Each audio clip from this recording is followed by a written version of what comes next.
बिस्मिल्लाहिर्रहमानिर्रहीम अस्सलामु अलैकुम रहमतुल्लाहि व बरकात। Dear students, welcome to study time geography class 7 PTB की बुक, इसका चैप्टर नंबर 1, इसकी नेक्स्ट वीडियो की तरफ हम आगे बढ़ते हैं। Chapter number 1 physical states of the अर्थ। इसकी पहली video layered structure of the अर्थ हम बना चुके हैं और हम आगे बढ़ते हैं सेकंड लेक्चर की तरफ, सेकंड वीडियो की तरफ, और ये है प्लेट्स मूवमेंट्स या टेक्टोनिक मूवमेंट्स, ज़मीन की प्लेटों की हरकत। तो ये ज़मीन की प्लेटें क्या होती हैं और इनकी हरकत क्या होती हैं, इस टॉपिक में इसी चीज़ को हम डिस्कस करेंगे। It is a reality that the existing continents were once in the form of a single mass. ये एक हकीकत है कि आज जो कॉन्टिनेंट्स मौजूद हैं दुनिया के अंदर, 7 बरे आज़म हैं, जिनमें एशिया है, यूरोप, अफ्रीका, शमाली अमेरिका, जनूबी अमेरिका, एंटार्कटिका, ऑस्ट्रेलिया वगैरह, ये 7 बरे आज़म हैं। खुश्की के बड़े टुकड़े हैं दुनिया के अंदर। तो कभी ये सारे के सारे एक बरे आज़म की शक्ल में थे, एक मैच थे, बिल्कुल कंबाइन, एक जैसे पूरा एक गोल फुटबॉल होता है या एक बॉल होता है, उसकी तरह बिल्कुल एक कंप्लीट एक मैच की शक्ल में थे। They divided into 7 continents due to continental movements. तो इनके अंदर मुख्तलिफ, चूँकि स्टूडेंट्स आप जानते हैं कि पिघला हुआ मटेरियल इसके अंदर ज़मीन के अंदर मौजूद है, जिसकी वजह से तोड़ फोड़ का अमल और आतिशफ़शानी का अमल जारी रहता है, और उसके नतीजे में जितने सॉलिड हिस्से हैं उनके अंदर दरारें आती रहती हैं। तो उन दरारों की वजह से जो एक कॉन्टिनेंट था ये तकसीम होकर 7 कॉन्टिनेंट्स में तब्दील हो गया।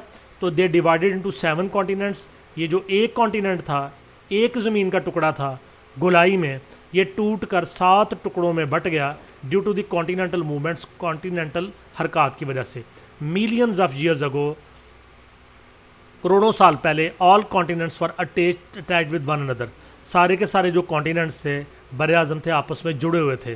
सो there was a single continent called Pangaea. तो एक ही कॉन्टिनेंट था और उसका नाम है पेंजिया। ग्रेजुअली, बतदरीज, this big continent divided to smaller parts. ये बड़ा खुश्की का टुकड़ा छोटे टुकड़ों में बढ़ता गया, और इन टुकड़ों को हम कहते हैं plates, which got the form of present continents, जिन्होंने मौजूदा जो कॉन्टिनेंट्स हैं इनकी शक्ल इख्तियार कर ली। 7 मेजर टेक्टोनिक प्लेट्स, 7 बड़ी ज़मीन की प्लेटें। तो ये कौन कौन सी हैं, इसको हम पढ़ेंगे। From 1960 the geographers started using 2 new terms for the exterior composition of Earth after getting new information about the surface of Earth। तो 1960 थे जो जियोग्राफर्स हैं, माहिर अर्जियात हैं, इन्होंने 2 इस्तिलाहें, 2 टर्म्स यूज़ करना शुरू कर दी, इस्तेमाल करना शुरू कर दी ज़मीन के बाहर के हिस्से के हवाले से, जब इनको नई इन्फॉर्मेशन मिली, मालूमात मिली ज़मीन की सतह के बारे में। The new terms are lithosphere and asthenosphere. ये 2 लफ्ज़ इस्तेमाल होते थे, लिथोस्फीयर और asthenosphere. Lithosphere consist of the upper surface of the earth, ज़मीन का जो ऊपर का हिस्सा है, and the solid upper portion of mantle, और मेंटल से ऊपर का जो सॉलिड हिस्सा है, इसको लिथोस्फीयर का नाम दिया गया। Under lithosphere there is soft layer of rocks known as asthenospheres, और लिथोस्फीयर जो सॉलिड हिस्सा है, इसके नीचे का जो एरिया, इसको एस्थेनोस्फीयर का नाम दिया गया, जिसमें नरम किस्म की और पिघली हुई चट्टानें मौजूद हैं।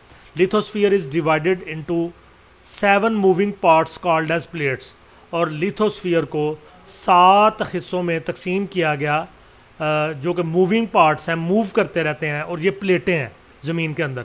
The big plates of crust are following. तो ज़मीन का जो क्रस्ट है, इसके अंदर जो प्लेटें हैं जो कि मूव करती रहती हैं, हरकत करती रहती हैं, जिसकी वजह से अर्थक्वेक्स भी आते हैं, ज़लज़ले भी आते हैं। तो वो जो 7 प्लेटें दर्ज झैल हैं, नंबर 1 पैसिफिक प्लेट, बहरुल काहल की प्लेट, नॉर्थ अमेरिकन प्लेट, शमाली अमेरिका की plate, number 3 South American plate, जनूबी अमेरिका की plate, number 4 Eurasian plate. Eurasia जो है ना, ये बरे-आज़म एशिया और बरे-आज़म यूरोप को मजमूई तौर पे यूरेशिया कहते हैं। तो बरे-आज़म एशिया और यूरोप की इकट्ठी प्लेट। और नंबर 5 अफ्रीकन प्लेट, अफ्रीका की प्लेट। नंबर 6 ऑस्ट्रेलियन प्लेट, बरे-आज़म ऑस्ट्रेलिया की प्लेट। और नंबर 7 एंटार्कटिका प्लेट, बरे-आज़म एंटार्कटिका की प्लेट। तो ये मुख्तलिफ प्लेट्स हैं जो कि गाहे बगाहे मूव भी करती हैं, और उस मूवमेंट की वजह से ज़मीन के ऊपर ज़लज़ले आते हैं। तो स्टूडेंट्स, यहीं पे हमारा जो टॉपिक है ख़त्म होता है। नेक्स्ट टॉपिक के साथ आपसे दोबारा मुलाकात होगी। वीडियो को लाइक करें, कमेंट्स दें, दोस्तों से शेयर करें और स्टडी टाइम को सब्सक्राइब करें। अल्लाह हाफिज़।